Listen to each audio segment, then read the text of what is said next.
Welcome student, स्वागत है आपका मैथमेटिक्स एनालिसिस क्लासेस में। भारत के नंबर 1 प्रतिष्ठित चैनल विश्वसनीय ये चैनल है। स्टूडेंट, आज हम चर्चा करेंगे क्लास 10th के बोर्ड एग्जाम की।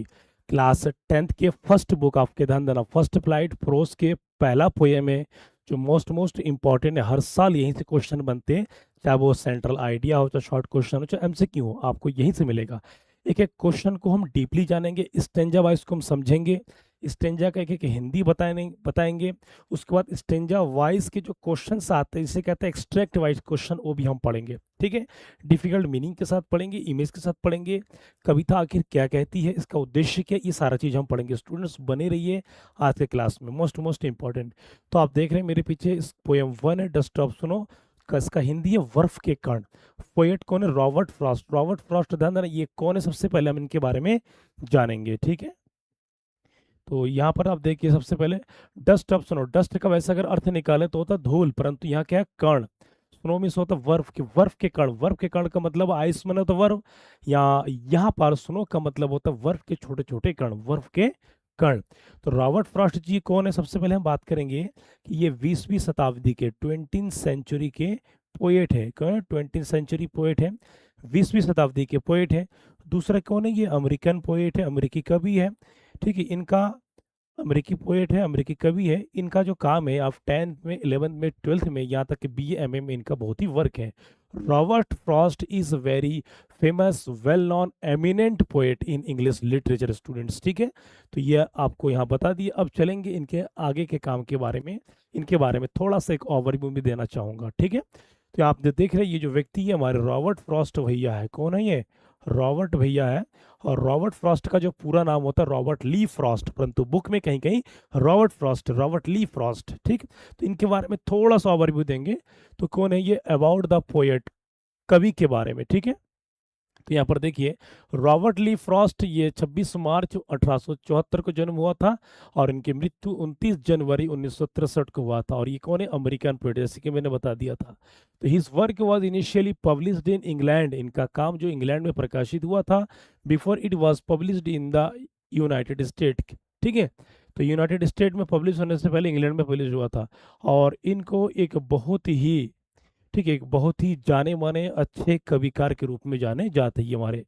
ठीक है, तो ये सारा चीज़ है, आपको मैंने ओवर भी बता दिया। इतना डिटेल जानने की ज़रूरत नहीं है, इतना आपको जानना है 20वीं शताब्दी के अमेरिकन कवि है। ठीक है, स्क्रीनशॉट ले लीजिए, इसको स्क्रीनशॉट ले लीजिए। नेक्स्ट अगला है आपका about the poem. About the poem को कभी कभी ध्यान देना, इसको एज ए सेंट्रल थीम भी कहते हैं। क्या कहते हैं? सेंट्रल थीम भी कहते हैं, या सेंट्रल आइडिया भी कहा जाता है। ठीक है, केंद्रीय भाव, केंद्रीय विचार, इसको ऐसे भी कहा जाता है। तो कह रहा the poem dust of Snow is a simple and short poem, कि एक साधारण और एक क्या है? शॉर्ट कविता है, संक्षिप्त कविता है। At with a deeper and larger meaning, कविता छोटा है परंतु इसकी जो मीनिंग है डीपर मीन्स काफी गहराई से और काफी अनेकार्थी, काफी लंबा अर्थ को जाता है। The poet explains how an act as petty as experiencing snow one one's body can brighten one's day up. तो कह रहे एक कविता दिखाती है कि किस प्रकार एक व्यक्ति का अपना दिन निराशा होकर के बीत रहा था, तो किस प्रकार किसी के शरीर पर बर्फ के टुकड़े के गिरने से उनका दिन बन जाता है। ठीक है, तो कह रहा the message of the poem is put into words by Robert Frost, always always a larger significance. ठीक है, तो रॉबर्ट फ्रॉस्ट की ये जो कविता है, ये दिखाती किस प्रकार कि हमेशा से काम चलने वाली, ठीक है, किस प्रकार जो लार्जर का मतलब होता है बड़े स्थिति में इस कविता का क्या महत्व देते हैं। तो we will discuss in this poem about the nature, what is happening, what happens with the people. तो we will discuss each and every point. ठीक है स्टूडेंट, एक एक चीज मैं बताऊंगा। ठीक है, उम्मीद करता हूँ कि आपको समझ में आ रहा होगा। सभी फटाफट लाइक कर दीजिए, कमेंट कर दीजिए। ठीक है, तो आप यहाँ पर देख रहे हैं वायसुजीत सर, मैं इंग्लिश का आपके ट्यूटर हूँ। इंग्लिश का पूरा कंप्लीट मैं ही देखता हूँ। ठीक है, अब सीधा आगे चलते हम नेक्स्ट पॉइंट में। अब हम चलेंगे सीधा इसका स्टेंजा वाइज में। स्टूडेंट, सबसे मेन खास चीज़ आपके लिए समझने के लिए ध्यान देना, ये आपके स्टेंजा, ये कविता ज़्यादा बड़ा नहीं है, मात्र 2 ही क्या है? स्टेंजा है। 2 स्टेंजा है और क्वेश्चन आंसर सारे में कराऊंगा इंपॉर्टेंट। तो पूरा फुल एक्सप्लेनेशन है, एक एक मैं लाइन बताऊंगा, हिंदी समझाऊंगा और इस इमेज के साथ में दिखा दूंगा कि है क्या। तो आप देख रहे हैं कि ये व्यक्ति है, नीचे ये एक पेड़ है, ठीक है, और एक कौवा है। तो ये क्या है बताऊंगा, ठीक। तो ये जो व्यक्ति ये खड़ा है, ये स्वयं कौन, पोएट रॉबर्ट फ्रॉस्ट है। इस पेड़ को धतूरा को पेड़ कहते हैं। धतूरा को पेड़ मतलब जिसमें विषैला पेड़, जिसमें क्या है, एक प्रकार में पूजा पाठ में लगता है, भोलेनाथ की पूजा में लगता है लंबा फूल, धतूरा का फूल लंबा, ठीक। इसमें जो फल होता है काफी कांटेदार होता है, जहरीला, खाने पर इंसान पागल हो जाता है। तो इस कौवा को अपशकुन होता है। कौवा आ करके, ठीक है, कौवा आ करके जैसे उसके डाल पर बैठता तो उसके झटके से बर्फ की कवि महोदय के कंधे पर सिर पे गिर जाता। तो ये बैठा हुआ था इस पेड़ के नीचे, जो अपना ये निराश होकर के, निराश था, दुखी था, दुखी मन से था, ठीक है। तो जो भी इसका निराशापूर्ण जीवन व्यतीत हो रहा था, जैसे ही बर्फ के कण गिरता है तो इसका दिन खराब होने से बच जाता है। तो ये कहता है इसमें कविता में, कौवा का आना, बर्फ का कण गिरना, उस व्यक्ति का खराब दिन का अच्छे चीज में बदल जाना, ये दिखाती है। तो आइए समझते हैं पहले इसको हम। तो कह रहा, the way A crow shook down on me the dust of snow from a hemlock tree. एक एक लाइन को हम समझेंगे स्टूडेंट। तो कह रहा, the way of crow, way means होता तरीका, तो the way of crow shook down, shook means क्या है यहाँ पर, शेक का सेकंड फॉर्म, शुक मिस हिलाना। तो शुक down on me the dust of snow from a hemlock tree. तो कह रहा है कि एक हेमलॉक ट्री मतलब एक विशैला पेड़ से, विशैला पेड़ से बर्फ के कण मुझ पर गिरा, ठीक है। दबे एक करो कौए, तो कह रहे कौआ ने जिस तरीके से मुझ पर क्या गिरा दिया, ठीक है, शुक डाउन में से हिला दिया, गिरा दिया, द डस्ट ऑफ स्नो, बर्फ के कण, फ्रॉम ए हेमलॉक ट्री, क्या, हेमलॉक पेड़ से। तो कह रहे कौआ ने जिस तरीके से हेमलॉक पेड़ से, विशाला पेड़ से बर्फ के कण मुझ पर गिरा दिया, इस पर गिरा दिया, यहां तक समझिए, गिरा दिया। आगे यहां पर ये कह रहा है, गिरा दिया, has given my heart A change of mood, कि मेरे मेरे मूड मिस मनोदशा की, मेरे मनोदशा को, कि मेरे हृदय को, मनोदशा को बदल दिया, कि मेरे दिल को बदल दिया, मेरे मन की आवृत्ति को बदल दिया है। And saved some part of a day I had rued, कि और मेरे द्वारा जो दिन खराब हो रहा था, मेरे द्वारा दिन जो बर्बाद हो रहा था, उस पल को क्या है, सेव्ड मैंने उस पल को बचा दिया है। किसने, कहा, वो तो जब बचा दिया। तो यहाँ पर देख सकते कवि कवि महोदय किस प्रकार कितना खुश है, ठीक है। भाई जब किसी का दिन खराब होगा और किसी के द्वारा उसका दिन बच जाता है तो सोचिए ना उसके साथ कितना अच्छा होगा। शॉर्ट पोएम है, समझ में आ रहे हैं ना। तो यहाँ पर सबसे पहले हम बात करेंगे इसमें कितने सारे क्वेश्चन बन सकते हैं। तो आप देखिए बहुत सारे क्वेश्चन बन सकते हैं स्टूडेंट्स यहाँ पर। तो इसमें क्वेश्चन यदि हम बनाएंगे, ठीक है, तो क्या रहा है इसमें, हु, ठीक है, इसमें क्या है, हु सेक्स, ए ट्री, कि पेड़ को कौन हिलाता है, ठीक। दूसरा क्वेश्चन है, what does the crow do on tree, कि कौवा जो है पेड़ पर क्या करते, इस तरीके से बना सकते हैं, इस तरीके से बना सकते हैं, मैंने इसमें कई सारे क्वेश्चन हम बना सकते हैं, ठीक है। क्लियर, कोई डाउट किसी को कुछ पूछना तो पूछ सकते हैं, फटाफट देखिए समझिए, देखिए समझिए, कुछ पूछना हो तो यू कैन आस्क।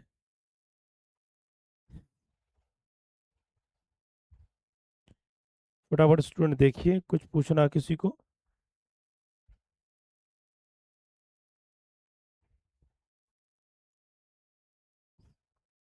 फटाफट,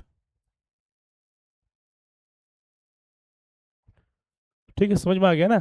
तो कह रहा है कि कौवे ने जिस तरीके से विशैला पेड़ से मुझ पर बर्फ का कण गिराया, जैसे ही कण गिराया तो क्या हुआ, मेरे मनोदशा, कि मैं निराश था, पेड़ के नीचे बैठा था, तो मेरे मनोदशा को, मेरे मूड को बदल दिया, बर्फ के टुकड़े गिरने से मेरा दिल परिवर्तन हो गया, ठीक है। और जो मेरे द्वारा जो समय बर्बाद हो रहा था उसको बचा दिया गया है।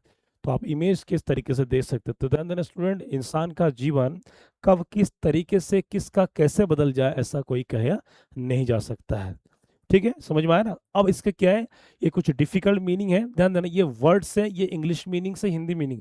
यहाँ पर ध्यान देना, ये जो वर्ड्स है ये आपके स्टेंजा वाइज में पोयम से लिया गया है, ठीक है, पोयम से लिया गया है, स्टेंजा वाइज से लिया गया है ये, और आपके क्या है, ये इजी वर्ड से इंग्लिश में और हिंदी मीनिंग है। जब आपको मीनिंग ही पता नहीं होगा तो क्या लिखेंगे?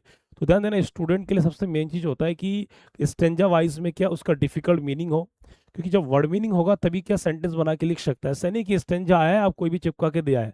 यूपी बोर्ड में ध्यान देना, सबसे मेन चीज़ है कि ये जो मैं पोयम करा दे रहा हूँ ये कई बार पूछे जा चुके हैं। आप इस बार चेक कर लीजिए, अभी मैं सेंट्रल आइडिया दिखाऊंगा कि उसमें लगातार 4-5 साल से पूछे जा रहे हैं। क्लियर, समझ में आ गया ना? दूसरी चीज, ऐसा नहीं कि स्टेंजा वाइज है उसका मीनिंग क्या है, ऐसा ही जैसा लाइन उठा के नहीं देना है, उसको मीनिंग को पढ़ के, उसको समझ के, उसको अपने भाषा में टेंस बना बना के उसका उत्तर लिख के आना है। ठीक है, दूसरा चीज स्टूडेंट ध्यान देना, यूपी बोर्ड में आपको 4 लाइन की कविता भी लिख के आना है। तो आप तो कम से कम ध्यान देना 2 से 3 कविता 4-4 लाइन के याद करके रख लीजिए, सॉलिड आपको लिखने होगा। ठीक है, क्लियर? तो यहाँ पर आप देखिए, यहाँ पर उसके बाद यहाँ पर देखिए वे, यहाँ पर वे मिस होता तरीका है, वैनर मिस तरीका, क्रो मिस क्या पक्षी, एक पक्षी कौवा है, हैज गिवन मिस प्रोवाइडेड प्रदान किया है। ठीक है, my heart self body organ मेरे हृदय से, चेंज मिस क्या है यहाँ पर अल्ट्रेशन, ये परिवर्तन, अल्ट्रेशन, मूड मिस क्या होता है स्टेट ऑफ माइंड, मनोदशा माना दिमाग की हालत, सेव्ड मिस क्या हो गया स्केप्ड माने बचाया गया है, र्यूड मिस क्या हेल्ड इन रिग्रेट जो दुखी अवस्था में था, जो अपना दिन बर्बाद कर रहे थे स्टूडेंट। अब बताइए सारा चीज कंप्लीट, तो इसको स्क्रीनशॉट ले लीजिए। मोस्ट इंपॉर्टेंट, ऐसा कोई टॉपिक ना हो कि मैं आपका हिंदी समझाऊंगा। ठीक है, आपकी तैयारी ही निर्भर करेगा कि आपका नंबर कितना आएगा। ठीक है, क्लियर, समझ लीजिए, इसको स्क्रीनशॉट ले लीजिए। Take screenshot, take screenshot students. अगला है आपका ये एग्जाम बेस्ड वर्ड मीनिंग से, मोस्ट इंपॉर्टेंट है। तो सबसे पहले क्या ध्यान देना, ये वर्ड डस्ट का मतलब क्या होता है धूल या कण, स्नो मिस क्या होता है वर्ब, क्रो मिस होता है कौवा, हेमलॉक क्या, हेमलॉक ध्यान देना, हेमलॉक वृक्ष एक प्रकार का विषैला पेड़ जहरीला। ठीक है, उसके बाद सुख, सुख मिस क्या होता है हिलाया, झकझोर कर दिया, कहते नहीं हिलाना ऐसे आप पेड़ को। जैसे मान लीजिए कि यहाँ पर मेरे सामने जैसे ये पेड़ है, ठीक है पेड़ है, तो इसको मैंने क्या कर दिया, जैसे पेड़ को इसको जैसा वैसे हिलाते हैं ना कोई तो उसे कहते हैं शुक डाउन, क्या है शेक, शेक मिस होता है हिलाना। तो इसकी जो डाल है कुछ भी वो जैसे हमने हिला दिया, इस टाइप से हम क्या बना सकते हैं। तो बहुत सारे चीज़ को हम प्रैक्टिकली समझना पड़ता है मेरे भाई। ठीक है, उसके बाद ध्यान देना, या डाउन माने नीचे, अपॉन माने पर या ऊपर, मी माने मुझे, हैज गिवन माने दिया है या प्रदान किया, हर्ट मिस होता है हृदय या मन से। स्क्रीनशॉट ले लीजिए एक एक चीज, एक एक चीज। तो वर्ड मीनिंग के साथ, स्टेंजा मीनिंग के साथ, ठीक सारा चीज। अगला आता है आपका ध्यान देना, चेंज मिस होता है परिवर्तन, मूड मिस मनोदशा या मन स्थिति, शेप्ड माने बचा, पार्ट माने भाग या हिस्सा, डे मिस दिन, र्यूड माने पछताया या दुखी रहा, रिग्रेट माने पछतावा, चीयरफुल माने प्रसन्न खुश, चीयरफुल, प्लीज प्लीजर का प्राय बची है ये, ग्लोमी मिस होता है उदास निराश, जॉय मिस होता है खुशी या आनंद। स्क्रीनशॉट ले लीजिए स्टूडेंट्स, मोस्ट इंपॉर्टेंट, स्क्रीनशॉट लेते रहिए, तभी आप बेहतर कर पाएंगे सारा चीज। ओके, नेक्स्ट अगला पॉइंट है आपका, ये सबसे मेन चीज ध्यान देना, ये important meanings of for exam, ये कुछ ऐसे वर्ड में लाया हूं ताकि आपके कुछ ही क्षण में आपको पूरी तरह से याद हो जाए। ये केवल वर्ड से नहीं देख रहे, ये आपके वो सारे शब्द हैं कि जिससे आप बेहतर कर पाएंगे, एग्जाम में लिख पाएंगे। ठीक है, ये बहुत ही सीक्रेट की चीज है कि स्टूडेंट आप इन सारे वर्ड्स के जरिए आप अभी से प्रैक्टिस करेंगे तो आपको अच्छा लिख पाएंगे। ठीक है, जैसे डस्ट ऑफ सोनोमिस होता वर्ब के छोटे छोटे कण, देख लिया ना सारा चीज। हेमलॉक ट्री का मतलब हेमलॉक का पेड़ मतलब एक धतूरा का जहरीला विषैला पेड़ है। चेंज ऑफ मूड का मतलब होता है मन स्थिति में परिवर्तन करना। Saved some part of a day, दिन के कुछ हिस्से को व्यर्थ होने से बचा लिया था। इस लाइन का काफी इंपॉर्टेंट है। रिग्रेट का मतलब होता है पछतावा। अब देखिए कितना मोस्ट इंपॉर्टेंट है, देखिए स्क्रीनशॉट ले लीजिए, स्क्रीनशॉट ले लीजिए। ठीक है, अब आता है ये शॉर्ट आंसर टाइप क्वेश्चन। तो क्वेश्चन ध्यान देना, हमेशा 30 से 40 वर्ड्स का लिखा जाता है, 30 से 40 शब्दों में। आपको आंसर लिखना है, ध्यान देना, सिंपल सरल भाषा में लिखना है, इजी वर्ड में लिखना है। ठीक है, पॉइंट टू पॉइंट लिखना है, आपके अपने शब्दों में टेंस बना बना करके है। ठीक, ओके। तो ये सारे क्वेश्चन है, मैं एक एक सावधान में ये सारे रिपीटेड क्वेश्चन है 2026 का भी देखिए। तो पहला क्वेश्चन है, what is a dust of snow, कि डस्ट ऑफ स्नो है क्या, बर्फ के कण है क्या। व्हाट डज द पोएट से has changed his mood, how has the poet's mood change. तो कह डस्ट ऑफ स्नो क्या है, कवि के अनुसार उसकी मनोदशा किसने बदल दी है, कवि के अनुसार उसकी जो मूड है वो किसने बदल दी है, कवि की मनोदशा किस प्रकार बदल गई है। तो ये मोस्ट इंपॉर्टेंट। अब देखिए आंसर इसका, डस्ट ऑफ स्नो कर, ये dust of snow means small particles of बर्फ स्नो, तो कह रहे बर्फ के छोटे छोटे कण, या डस्ट ऑफ स्नो का मतलब क्या होता है, small particles, particles of snow की बर्फ के छोटे छोटे कण। The falling snow from a hemlock tree changed the poet's mood. तो कह रहा है कि यहाँ पर ध्यान देना, फॉलिंग मीन्स गिरना, snow from a hemlock tree, तो कह रहे हैं कि हेमलॉक पेड़ से बर्फ के कण गिरना, ठीक कहाँ पर, कवि महोदय पर, चेंज्ड द पोएट्स मूड, कविता के कवि महोदय के मन स्थिति को बदल दिया है। ठीक है स्टूडेंट्स, समझ में आ रहा है सभी। अगला है आपका, तो कह रहा है ही बिकेम हैप्पी, वो खुश हुआ, एंड चीयरफुल, प्रसन्न हुआ, it saved the rest of his day. और जैसे ही उसको अपना दिन जो खराब होने से बच गया, तो क्या हुआ, rest of his day from being wasted in sadness, की दुखी होने के कारण जो अपना दिन जो बर्बाद कर रहा था वो क्या है, बच गया है, बर्फ के कण का गिरना उसका दिन बच गया है। दूसरा क्वेश्चन है, how has the poet observed nature in the poem dust of snow. 2026 में देखिए पूछा गया है एफएम वाले सेट में। क्लियर। तो कह रहे कवि ने कविता डस्ट ऑफ स्नो में प्रकृति को कैसे देखा है, कैसे देखा, किस तरीके से, मतलब उसकी फीलिंग को वर्णन करना है। ठीक है, तो यहाँ पर देखिए, the poet sees nature as helpful. तो कह रहे कवि महोदय ने प्रकृति को एक हेल्पफुल के रूप में देखा है, मददगार के रूप में देखा है, एंड ब्यूटीफुल, सुंदरता के रूप में देखा है। A small thing in nature changes his sad mood and makes him feel happy. तो कह रहा छोटी छोटी चीज जो प्रकृति में होता है, ध्यान देना, वो इंसान की मनोदशा को बदल देता है और बाकी के आगे की जो जीवन उसको खुशहाली बना देता है। स्क्रीनशॉट ले लीजिए स्टूडेंट्स। ठीक है, मैंने कहा ना एक एक चीज में बताऊंगा। और एक चीज मैं बता दूं, चाहे आप उत्तराखंड बोर्ड के हो, ठीक है, चाहे आप उत्तराखंड बोर्ड के हो, सीबीएसई बोर्ड के हो, यूपी बोर्ड के हो, एमपी, राजस्थान, झारखंड, आना इसी क्लास से है, ये आप नोट डाउन कर लीजिए। ठीक है, अगला क्वेश्चन है, what is the central idea of the poem dust of snow. ठीक है, सेंट्रल आइडिया कम से कम 40 से 60 शब्दों में लिखा जाता है, यही सेंट्रल आइडिया मैं अलग से लास्ट में भी लाया हूँ, उसको देख लीजिएगा। तो कह रहा है डस्ट ऑफ स्नो कविता का केंद्रीय विचार क्या है। The poem tells us that even a small event can change our mood. तो कविता में ये हमको बताती है कि छोटी छोटी घटना कभी कभी हमारे जीवन के या मनोदशा मूड को बदल देती है। तो ऐसे ही nature can make us happy, प्रकृति हमें खुश रख सकती है, and help us forget our sadness, और हमारे दुखीपन को या दुख हुए चीजों को क्या हम भुला सकते हैं। तो प्रकृति में बहुत सारी शक्ति होती है, विद्यमान होते हैं प्रकृति में। नेक्स्ट क्वेश्चन है आपका, what mood off the poet is reflected in the poem, how does it reflect. तो कह रहे कविता में कवि की कौन सी मनोदशा झलकती है, कविता में कवि की कौन सी मनोदशा झलकती है या कैसे प्रतिबिंबित होता है। तो यहाँ रिफ्लेक्ट, रिफ्लेक्टेड मीन्स प्रतिबिंबित। ठीक है, तो अगला है एट फर्स्ट, सबसे पहले द पोएट इज सैड, सबसे पहले कविता में क्या कवि दुखी दिखाई देते हैं। ठीक है, when the snow falls on him, कि जब बर्फ का कण उस पर गिरता है, हिज मूड चेंजेस, उसकी मनोदशा बदल जाती है। ही becomes happy and feels better, वो बहुत खुश होता है और उसको अच्छा महसूस होता है। स्क्रीनशॉट ले लीजिए। एक एक क्वेश्चन को देखिए किस तरीके से घुमा के पूछा जाता है पेपर में। आपकी तैयारी इतना दमदार होना चाहिए मेरे भाई कि जितना घुमा के दे आप भी घुमा के आंसर लिख के आ जाओ, तो आपकी तैयारी पर निर्भर। क्वेश्चन 5 है, where was the poet and what happened to him, कि कवि कहाँ था और उनके साथ क्या क्या हुआ था।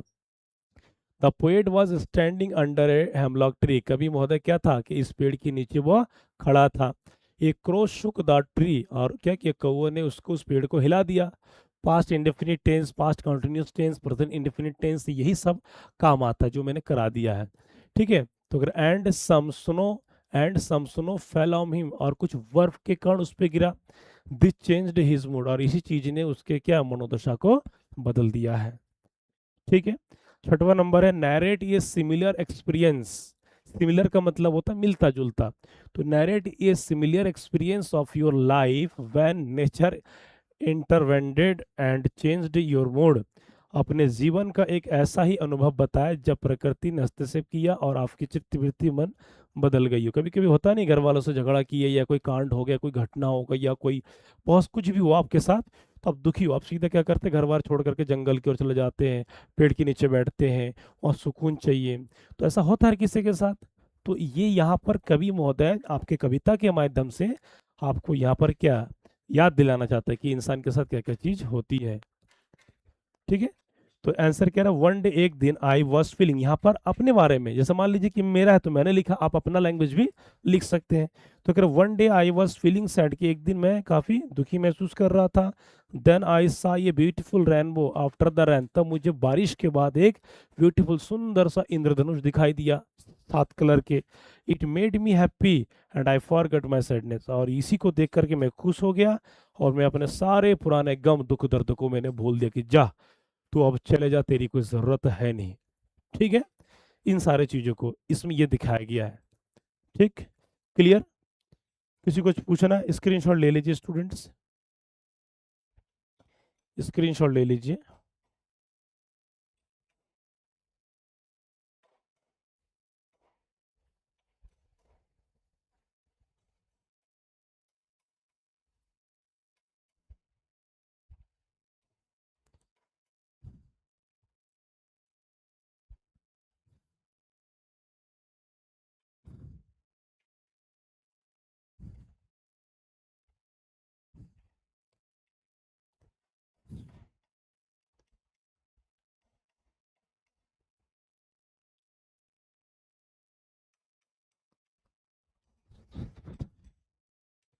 ठीक है, समझ में आ गया।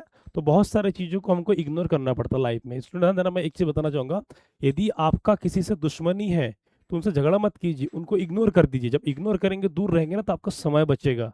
ठीक है। ये दिखाता है कविता में प्रकृति का एक झलक ये भी है। क्लियर? ओके। तो कहा जाता है कि यदि आप सूरज की तरह यदि चमकना चाहते हैं तो सूरज की तरह पहले आपको जलना सीखना पड़ेगा। यदि आप सूरज की तरह चमकना चाहते हो तो आपको सूरज की तरह पहले जलना सीखना पड़ेगा, तब आप में वो सारे निखार, सारे गुण आएंगे। ठीक है। तो अगला क्वेश्चन है आपका, ध्यान देना। Who has composed the poem dust of snow, की डस्ट ऑफ स्नो जो कविता है किसने रचना किया? कंपोज, ध्यान देना, कविता में कंपोज का मतलब होता है रचना करना। ठीक है। What does the poet teach us, कि कवि महोदय हमको क्या सिखाती है थ्रो दिस पोएम, इस कविता के माध्यम। अब देखिए कहाँ कब आया, 2023 में डीएच में आया सेट में, यूपी बोर्ड में, 2024 में एचएन के सेट में आया, 2025 के बीआई में आया, 2026 के एफएल सेट में आया, ये सारे आ चुके हैं रिपीटेड। ठीक है।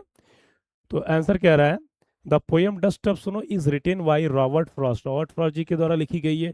Through this poem the poet teaches us that ये small event can bring happiness and change our sad mood.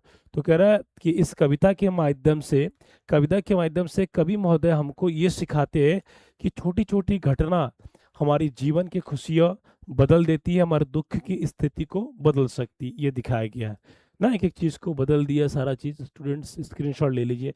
दूसरा क्वेश्चन है, what do you learn from the poem dust of snow, ये 2025 के बीजे में आ चुका है। ठीक है। तो डस्ट ऑफ स्नो से आप क्या समझते हैं? क्लियर? ओके। तो यहाँ पर ध्यान देना। तो कह रहा है कि we learn that we should not remain sad. तो कह रहे इस कविता से हमको ये सीखने को मिलता है कि हमें में कभी भी क्या है, दुख नहीं होना चाहिए। होपलेस मीन्स क्या, निराशा नहीं होना चाहिए।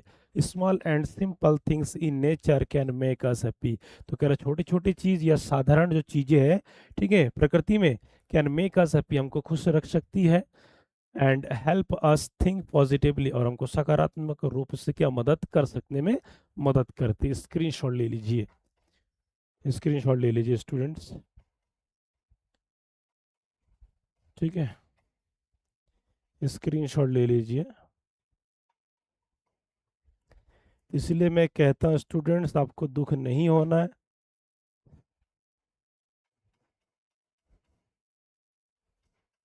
आपको दुखी नहीं होना है कभी भी जीवन में।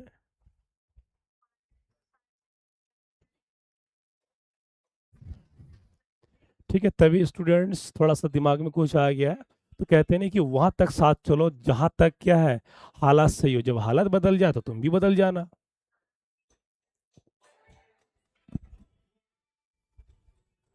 ठीक है, तो बहुत सारे चीज है स्टूडेंट, प्रकृति को अपने पर्सनल लाइफ में इतना मत घुसाइए ना। पढ़िए, मस्त रहिए, स्वस्थ रहिए, अच्छा करिए, तो बढ़िया हो जाएगा। हाँ, तो ये अंतिम क्वेश्चन है, फट आंसर टैग। तो how has the poet's mood changed as described in the poem dust of snow. तो कह रहा है, कवि का मनोभाव, मनोभाव मूड में क्या होता है, मनोभाव कैसे परिवर्तन हुआ, जैसा कि कविता डस्ट ने वर्णन किया है। तो कह रहा है, सबसे पहले एट फर्स्ट में, सबसे पहले द पोएट वॉज सैड, कवि में कविता क्या दुखी था, एंड अनहैप्पी, अनहैप्पी मीन्स नाखुश था, नाराज था। When the dust of snow fell on him, कि जब बर्फ के कण उस पर गिरा, हिज मूड चेंज, उसका मनोवृत्ति मनोदशा बदल गया है। ही विकेम हैप्पी, वह बहुत खुश हुआ। एंड फेल्ट दैट, उसको महसूस हुआ कि his day was not wasted, और तब लगा कि अरे मैं तो अपना समय, अपना दिन बर्बाद कर रहा था, मुझे बर्बाद नहीं करूंगा। तो ऐसे ही जीवन में किसी के लिए आप अपना समय मत गवाइए, जिसको रहना होगा रहेगा, चाहे दोस्त हो चाहे कुछ भी हो, प्यार व्यार कुछ नहीं होता मेरे भाई, ये भौकाल है, इसको हटा दीजिए। ठीक है, कोई भी दोस्त कुछ भी हो, ये बोलो सीधा कि देख भाई तुझे पढ़ना तो मेरे साथ रहे, वरना तू भी वहां तक चल जहां तक हालात सही है, जब हालात बदल जाए तू भी बदल जाना। ठीक है, ये आपका सेंट्रल आइडिया है दमदार, जो मोस्ट मोस्ट इम्पॉर्टेंट है। ये हर बार इम्पोर्टेंट, ध्यान देना, ये all time, all time, all time important है मेरे भाइयों। ठीक है, क्लियर सभी बोर्ड के लिए। तो right the central idea of the poem dust of snow, dust of snow के जो कविता का सेंट्रल आइडिया लिखिए, केंद्रीय विचार क्या कहता है। तो ये ध्यान देना, ये हमेशा इसका जो लिखा जाता है उत्तर 40 से 60 वर्ड्स में लिखा जाता है। ठीक है, इसमें आपको थोड़ा सा डीपली बताना पड़ता है, कविता में कवि और मतलब जो भी हो, कविता का मेन मेन चीज बताना पड़ता है। ठीक, समझ में आया? तो अब ध्यान देना, कब कब आ चुके, 2022 के एएच में आ चुका है, शर्ट में 2022 के एएम में आ चुका है, मतलब 2022 में 2 बार आ चुका था, 2023 में एक बार, 2 बार, 3 बार, 4 बार, 2023 में आपके यूपी बोर्ड में 7 सेट, तो 7 सेट में 4 सेट में पूछी जा चुकी है, 2024 में 1 2 3 3 बार पूछी जा चुकी है, मतलब 3 सेट में, और 2025 में 1 2 2 बार पूछे जा, 2026 में 1 सेट में पूछे जा चुके हैं। तो इसका मतलब 2027 में इस बार भरपूर चांसेस है, सातों के 7 सेट में कम से कम 4 सेट में तो डेफिनेटली पूछेगा, 3 4 सेट्स में। ठीक, आइए समझते एक एक चीज को बारीकी के साथ। ठीक है, कोई दिक्कत किसी को? ठीक है भाई, इतना मेहनत कीजिए कि आपका फोकस आपके पास होना चाहिए, कोई किससे मतलब नहीं है कि कौन क्या कर रहे हैं। इतना यारी दोस्ती मत निभाइए कि आपकी पढ़ाई चौपट हो जाए। थोड़ा सा क्या खेल को साइड कर दीजिए, फालतू इधर उधर रनिंग की जरूरत ही नहीं। फिलहाल अभी स्टूडेंट है, तो पहले आपको अपना नंबर लाना कैसे, ये आप मेहनत कर लीजिए। ठीक है, तो कह रहा है कि the poem expresses the significance of small things in changing one's attitude. तो कह रहा है द पोएम एक्सप्रेसेस, की कविता व्यक्त करती है significance of small things in changes one's mood attitude. Attitude का मतलब दृष्टिकोण, एटीट्यूड मतलब उसकी व्यवहार। तो कह रहा है कविता ये व्यक्त करती है कि किसी के कोई व्यक्तित्व, कोई विचार, कोई व्यवहार, ठीक है, में बदलाव का महत्व किससे होता है, छोटी छोटी चीजों से। कहते नहीं अरे आजकल भाई उसका हरकत सही नहीं लग रहा, उसकी छोटी छोटी हरकत से पता चल जा रहा है उसका ध्यान कहीं और है, कोई आया होगा उसकी जिंदगी में ना। ऐसा हम लोग क्या करते हैं, आंकड़ा लगाते हैं। ठीक, परंतु ये हरकत है, यहाँ पर हरकत। The poet appreciates the beauty of snowflakes. तो कह रहे कवि महोदय जो है स्नोफ्लेक्स बने, कि जो बर्फ के कण की सुंदरता के बारे में क्या वर्णन करते, विच चेंज्ड हिज मूड, जिस बर्फ के कण ने उसकी मनोदशा को बदल दिया है। And saved precious moment from being wasted. Precious moment का मतलब होता है कि उस मूल्यवान, उस कीमती पल को बर्बाद होने से बचा लिया गया है। A crow shakes off the snow dust from ये हेमलॉक ट्री। तो कह रहे एक कौआ शेक्स ऑफ में से हिलाता है, ठीक है, shakes off the snow dust from hemlock tree, की कौआ सीधा बैठता है पेड़ पर, धतूरे के पेड़ पर, वहां जाकर के उसको हिलाता है, उसके डाल को ऐसे हिलाता है, टंग टंग करके हिलाता है। हिलने से उस पर जो भी बर्फ के कण गिरा था, जैसे मान लें कि ये ठीक है, पेड़ है, इसमें जो बर्फ लगा है, जैसे यहाँ पर कौवा बैठता है तो बैठने झटका लगते है, उसके कड़फड़ नीचे गिर जाता है, उस पेड़ के नीचे जहाँ पर कभी मौदा बैठता है और उसके सिर पर कंधे पर बर्फ के कण गिर जाता है, ठंडक महसूस हो जाता है, तो उसको कुछ ना कुछ अलग ही हलचल पैदा हो जाता है। तो कह रहा है कि the same way one can shake of the sadness from one side, और उसी तरीके से जिस प्रकार बर्फ के कण गिरा उसी तरीके से उसके जीवन में खुशहाली आ गई, कुछ ना कुछ नया यहाँ पर हुआ है। तो स्टूडेंट ध्यान देना, हर चीज़ का नाराजगी से नहीं तुलना है, जीवन में खुश रहिए, मस्त रहिए, पढ़ाई कीजिए, माँ बाप की तरफ देखिए, गरीबी की देखिए कि भाई हमारे माँ बाप कैसे हमारे लिए मेहनत कर रहे हैं। एक ही उद्देश्य, आपको पढ़ना है, पढ़ना है, पढ़ना है। ठीक है, पढ़ाई के जैसा लाइफ बाय स्टूडेंट कहीं नहीं मिलेगा आपको, तैयारी कर लीजिए। ठीक, कोई भी डाउट हो मुझसे शेयर कर सकते हैं, मैंने आपको नंबर पहले दे चुका था। ठीक है, उसमें और दूसरा चीज़, मेरा इंस्टाग्राम आईडी है, ध्यान देना, उसमें आप लिख सकते हैं Sujeet sir, Sujeet sir English, Sujeet sir English करके मुझे वहाँ पर फॉलो कीजिए, मैसेज कर लीजिए, कोई भी कुछ पूछना हो, इंक्वायरी, यू कैन इंक्वायर मी। ठीक है, तो ये मेहनत कर लीजिए, सभी बढ़िया होगा। सारा चीज़ मैंने, कविता का एक एक चीज़ मैंने आपको बता दिया स्टूडेंट, एक एक चीज़ मैंने बता दिया है।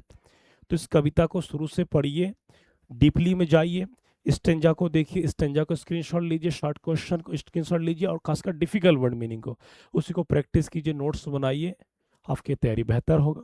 ठीक है, तो आज इतना ही, बाकी मिलते हैं अगले पोएम के साथ, तब तक इसको रिवाइज कीजिए। हैप्पी रीडिंग, खुश रहिए, मस्त रहिए, स्वस्थ रहिए, गर्मी में अपने आप को बचाइए।